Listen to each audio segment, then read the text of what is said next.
গাজা নিয়ে মার্কিন প্রস্তাবের অনুমোদনকে ঐতিহাসিক মুহূর্ত বললেন ট্রাম্প। ফিলিস্তিনের গাজা উপত্যকায় যুদ্ধের অবসান ঘটাতে যুক্তরাষ্ট্রের প্রেসিডেন্ট ডোনাল্ড ট্রাম্প প্রস্তাবিত পরিকল্পনার প্রতি সমর্থন জানিয়ে ওয়াশিংটনের খসড়া প্রস্তাবের পক্ষে ভোট দিয়েছে জাতিসংঘের নিরাপত্তা পরিষদ।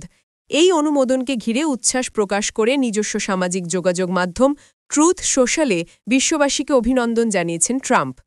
গতকাল সোমবার জাতিসংঘ নিরাপত্তা পরিষদে অনুষ্ঠিত ভোটাভুটিতে ট্রাম্প সমর্থিত এই খসড়া প্রস্তাবকে গৃহীত হয়। এতে গাজা উপত্যকায় নিরাপত্তা ও স্থিতিশীলতা বজায় রাখতে একটি আন্তর্জাতিক স্থিতিশীলতা বাহিনী অর্থাৎ ইন্টারন্যাশনাল স্টেবিলাইজেশন ফোর্স গঠনেরও অনুমোদন দেওয়া হয়েছে। ভোটের পর ট্রাম্প তার পোস্টে এটিকে অভাবনীয় ভোট হিসেবে উল্লেখ করেন। তিনি লেখেন, কিছুক্ষণ আগে জাতিসংঘ নিরাপত্তা পরিষদে অভাবনীয় একটি ভোট হয়েছে। বিশ্ববাসীকে অভিনন্দন। এই ভোটের মাধ্যমে বোর্ড অফ পিস এ স্বীকৃতি ও সমর্থন জানানো হয়েছে। এর চেয়ারম্যান হিসেবে দায়িত্ব পালন করব আমি নিজেই এবং বিশ্বের সবচেয়ে ক্ষমতাবান ও মর্যাদাবান কয়েকজন নেতা এতে যুক্ত হবেন।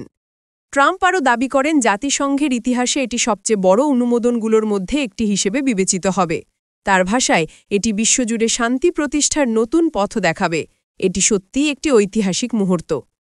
পোস্টে তিনি জাতিসংঘ এবং নিরাপত্তা পরিষদকে ধন্যবাদ জানান এবং সদস্য দেশ চীন, রাশিয়া, ফ্রান্স, যুক্তরাজ্য, আলজেরিয়া, ডেনমার্ক, গ্রিস, গায়ানা, দক্ষিণ Korea, Pakistan, Panama, Sierra Leone, Slovenia ও সোমালিয়ার প্রতি কৃতজ্ঞতা প্রকাশ করেন।